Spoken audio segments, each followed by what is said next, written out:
Bismillahirrahmanirrahim. Assalamualaikum warahmatullahi wabarakatuh.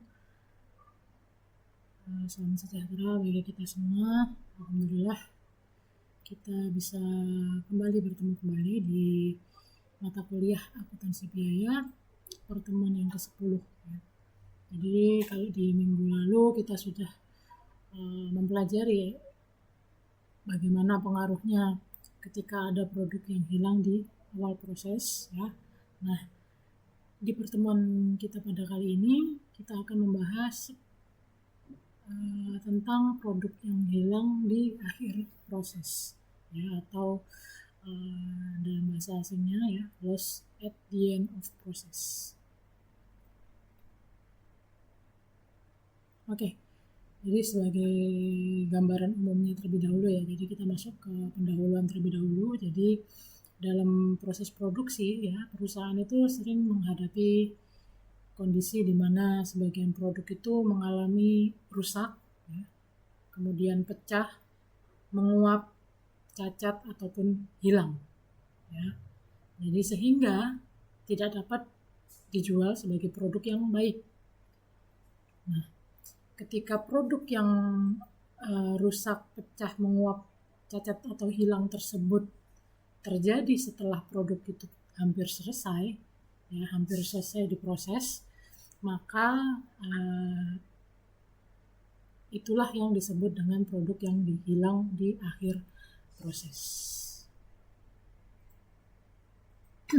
Nah, materi ini itu penting untuk kita pelajari ya, terutama nanti bagi kalian yang mungkin akan menjadi manajer keuangan ya, atau memiliki perusahaan sendiri ya, yang bisa memproduksi suatu barang ya. Nah, ini penting tuh karena produk yang hilang di akhir proses itu dapat mempengaruhi yang namanya unit equivalent ya. Kemudian dia juga dapat mempengaruhi yang namanya harga pokok produksi. Jadi kalau misalkan ada produk yang hilang ya di akhir proses, itu akan sangat mempengaruhi harga pokok produksi. Kemudian mempengaruhi juga efisiensi produksi dan penilaian terhadap biaya itu sendiri ya. Ini adalah alasan kenapa kok produk hilang di akhir proses itu tadi perlu untuk kita pelajari ya. Oke, kita langsung masuk ke konsep dasarnya. Jadi secara garis besar, produk yang hilang di akhir proses itu adalah unit yang hilang setelah menerima sebagian besar atau seluruh biaya produksi ya.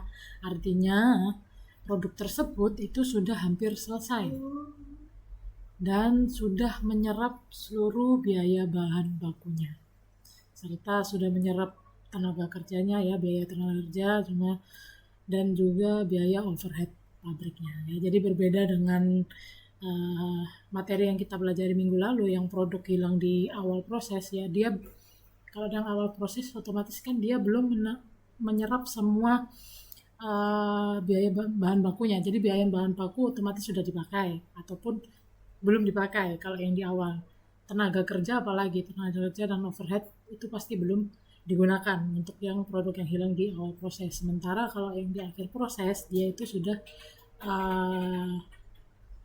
terserap ya. Artinya produk tersebut itu sebenarnya hampir jadi ya.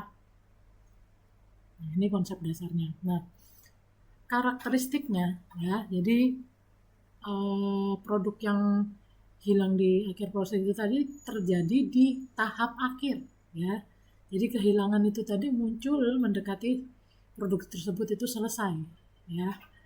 Kemudian sudah menerima biaya ya. Jadi unitnya tadi, unit produk yang hilang tadi itu sudah menyerap seluruh biaya produksinya ya, karena ya itu tadi, karena hilangnya itu di akhir atau mendekati selesai, jadi sudah digunakan ya. Jadi sudah terserap semua biaya termasuk tenaga kerja dan pabriknya. Nah, tadi dikatakan mempengaruhi unit equivalent ya kan. Jadi biasanya dalam menentukan unit ekuivalen, produk yang hilang itu tetap dihitung, ya. Jadi tetap dihitung, biasanya tetap ikut dihitung. Kemudian dia bisa produk yang hilang di akhir proses tadi itu bisa meningkatkan HPP. Ya, tadi sempat disinggung di awal slide ya, bahwa dia bisa mempengaruhi HPP atau harga pokok produksi. Ya karena biayanya tadi sudah terserap semua ya.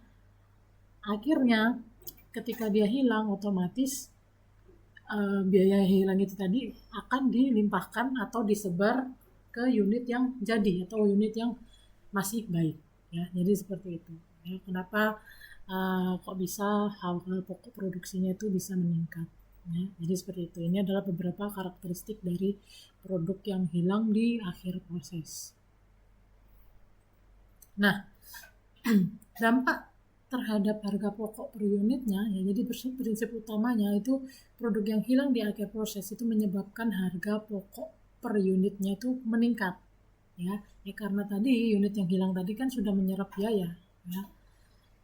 Jadi mengapa kok bisa HPP naik, tadi sudah saya sebutkan ya di slide sebelumnya, bahwa total biaya produksinya itu kan otomatis tetap, sementara unit yang baik yang dihasilkan itu sedikit ya, makanya HPP per unitnya itu bisa meningkat karena itu tadi yang hilang otomatis dilimpahkan ke produk yang baiknya ya. Jadi ketika biaya produksinya itu dinyatakan tetap sementara yang harus dihasilkan 1000 unit misalkan, kemudian yang jadi itu hanya 900 unit, 100-nya tadi hilang atau rusak ya, otomatis biaya produksi tadi yang dikurangi ya tetap yang 900 tadi yang untuk pembaginya ya, makanya HPP per unitnya itu bisa meningkat ya. Jadi seperti itu. Oke, selanjutnya nah kita masuk ke perbedaan produk yang hilang di awal dan produk yang hilang di akhir proses ya. Jadi kalau dilihat dari aspek yang pertama ya, jadi sudah menerima biaya atau belum ya. Kalau di awal tadi sudah saya sebutkan ya, bahwa dia belum menerima keseluruhan biaya ya, keseluruhan biaya belum diterima secara atau belum terserap secara keseluruhan gitu ya. Sementara kalau yang di akhir proses dia sudah menerima biaya, artinya dia sudah menyerap semua biaya termasuk biaya overhead, biaya tenaga kerja itu sudah terserap jika unitnya tadi hilang di akhir proses. Nah, kemudian kalau dilihat dari aspek unit ekuivalennya, kalau yang di awal proses dia tidak masuk ya, tidak masuk unit ekuivalen ya, sementara kalau yang di akhir proses dia masuk ke unit ekuivalen ya. Jadi seperti itu. Kemudian kita melihat dari dampak biayanya ya, bahwa benar kalau yang produk yang hilang di awal proses itu juga bisa meningkatkan HPP, tapi skalanya itu lebih ringan ya, lebih kecil dibandingkan ketika produk tersebut sudah hampir selesai ya. Kalau sudah hampir selesai dia sudah menyerap biaya cukup banyak untuk biaya produksinya ya, jadinya dampak biayanya jadinya lebih besar ya. Jadi seperti itu, ini perbedaannya. Kemudian untuk HPP-nya sudah saya sebutkan tadi ya, karena dampak biayanya tadi ada penambahan tapi tidak melibatkan terlalu banyak ya untuk yang di awal proses, akhirnya HPP-nya itu tetap naik, tapi ketika produk tersebut sudah di akhir proses naiknya jauh lebih besar ya jika hilang di akhir proses ya. Jadi ini adalah perbedaan yang cukup signifikan ketika produk tersebut hilang di awal dengan ketika produk tersebut hilang di akhir proses. Oke, kita masuk ke contoh kasus ya. Jadi di sini ada PT Makmur yang memproses produk sebagai berikut. Ya, jadi ada unit masuk, ya, unit masuk proses itu sebesar 1000 unit ya. Kemudian ada produk yang hilang di akhir proses sebesar 100 unit. Produk selesai itu 900 unit dan total biaya produksinya adalah 9 juta. Ya, jadi diasumsikan produk hilang tersebut terjadi setelah seluruh proses selesai. Ya, ini artinya soal ini itu membahas tentang produk yang hilang di akhir proses. Nah, bagaimana cara menghitungnya? Kita masuk ke perhitungannya. Ya, jadi kita hitung dulu unit yang diproses berapa. Tadi sudah diketahui ya. Jadi inputnya itu adalah 1000 unit. Ya, kemudian kita identifikasi produk yang hilang. Ya, kita identifikasi produk yang hilang. Di sini sudah diketahui bahwa produk yang hilang di akhir proses adalah 100 unit. Maka produk hilangnya adalah 100 unit, saya tuliskan di sini. Kemudian karena produk hilang tersebut itu adalah di akhir proses, otomatis kita perlu menghitung unit ekuivalennya. Ya, dengan cara bagaimana? Produk jadi ditambah dengan unit yang hilang atau produk yang hilang. Ya, jadi produk yang jadi tadi adalah produk yang selesai kan otomatis. Jadi 900 unit ditambahkan dengan 100 unit yang hilang. Hasilnya adalah 1000 unit. Ya, jadi untuk unit ekuivalennya 1000 unit. Kemudian setelah kita tahu unit ekuivalennya, kita hitung biaya per unit ekuivalennya. Bagaimana caranya? Ya kita hitung total biaya produksinya berapa dibagikan dengan unit ekuivalennya. Ya, jadi diketahui tadi total biaya produksinya adalah 9 juta. Kita bagi dengan 1000 unit. Ya, jadi karena ini adalah biaya per unit ekuivalen, otomatis kita hitungnya adalah unit ekuivalennya. Ya, 9 juta dibagi dengan 1000. Hasilnya adalah 9.000 per unit. Ya, ini untuk biaya per unit ekuivalennya. Nah, setelah kita ketemu ya biaya per unit ekuivalennya, kita hitung ya biaya produk hilangnya itu berapa. Caranya bagaimana? Ya kita hitung. Tadi kan sudah diketahui untuk produk hilangnya adalah 100 unit ya. Jadi tinggal kita kalikan saja 100 unit dikalikan dengan biaya per unit ekuivalen.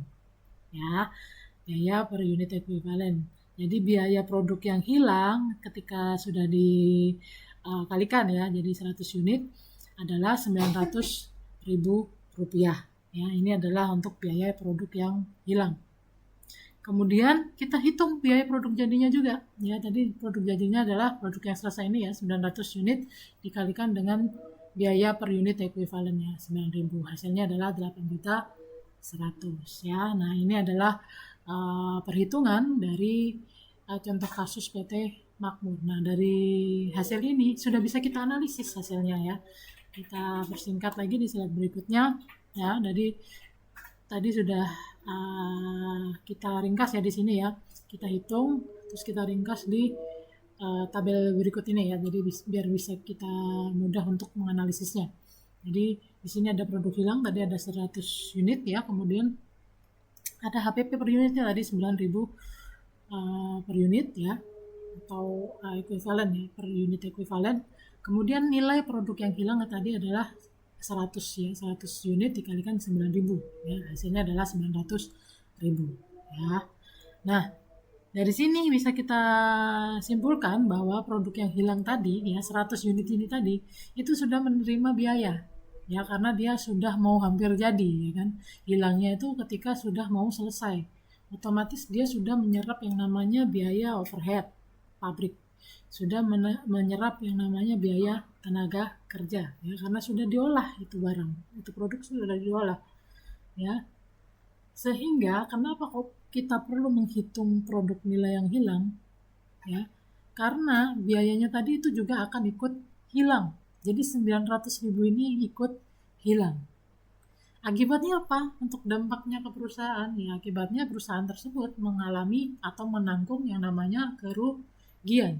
Ya, kerugiannya tadi sebesar 900.000 tadi ya.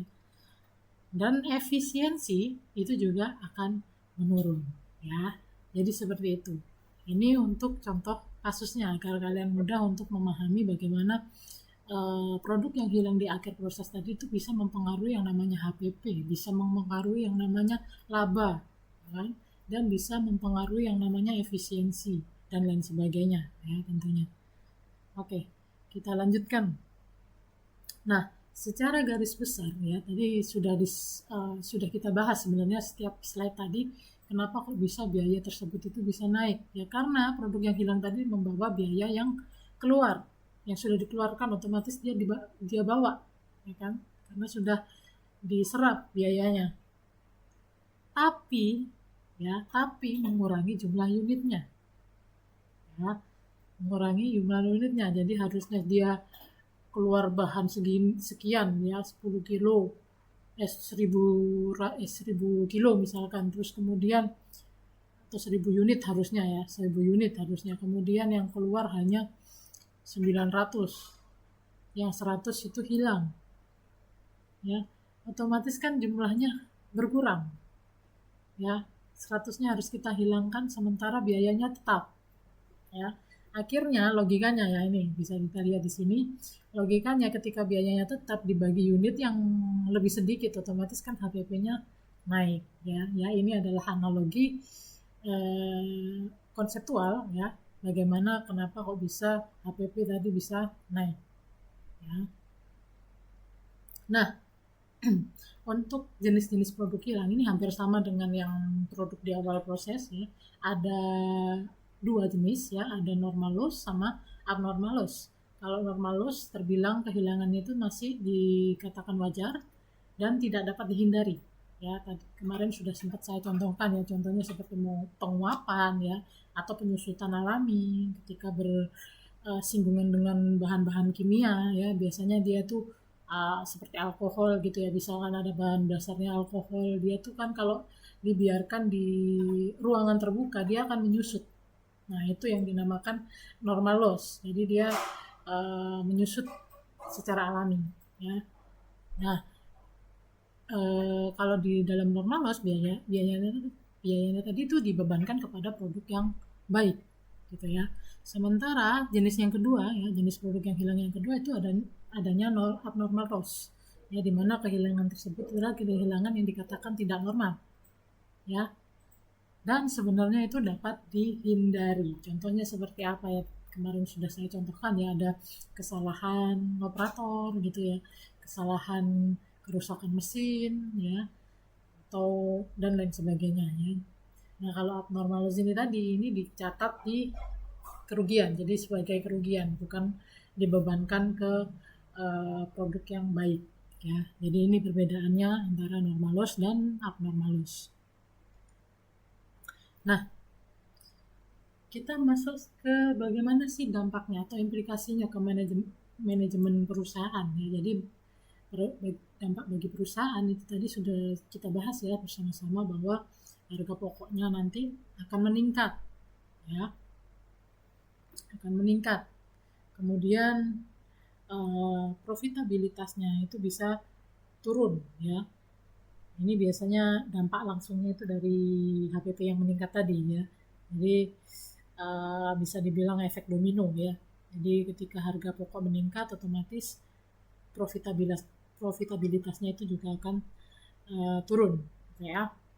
Kemudian efisiensi produksi itu menurun ya. Jadi biasanya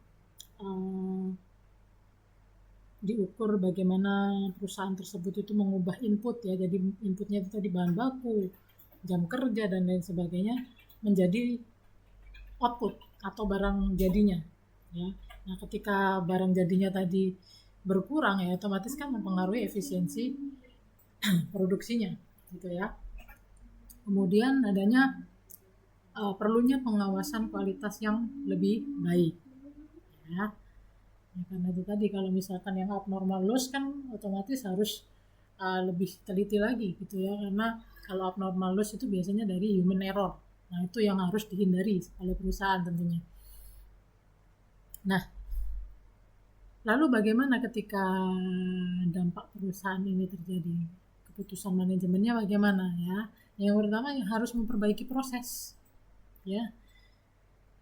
Kita perbaiki dulu, kenapa kok dia bisa rusak misalkan ya, apakah ada proses yang salah atau bagaimana, itu kita harus telusuri ya. Jadi ini adalah keputusan manajemennya. Kemudian kita tingkatkan quality controlnya ya, kita tingkatkan quality controlnya, kemudian mengurangi waste ya. Jadi kalau misalkan kemarin sempat saya contohkan ya, kalau misalkan ada roti atau bolu gitu ya, bolu perusahaan roti gitu, satu loyang kemudian kita potong-potong, terus ada pinggiran-pinggirannya yang itu kan yang dinamakan waste ya, atau yang akhirnya kita buang. Nah, itu yang perlu dihindari atau perlu dikurangi gitu ya. Kemudian adanya evaluasi teknologi produksi. Ya, ini biasanya terjadi ketika tadi sempat disinggung ya di abnormal loss bahwa ada kerusakan mesin. Nah, itu yang perlu dihindari ya, atau dievaluasi. Kalau misalkan perlu perbaikan ya perlu perbaikan, kalau misalkan perlu mesin yang baru misalkan, nah itu bisa menjadi keputusan manajerial gitu ya. Ini untuk implikasi dari manajerialnya. Nah, kita masuk ke kesimpulan. Jadi produk yang hilang di akhir proses itu telah menerima biaya produksi. Produk hilang ikut dihitung dalam unit ekuivalen. Ya, jadi kalau produk yang hilang di akhir proses itu ikut dihitung dalam unit ekuivalen. Kehilangan menyebabkan efisiensi menurun. Ya. Kemudian HPP per unitnya itu tadi juga dapat meningkat.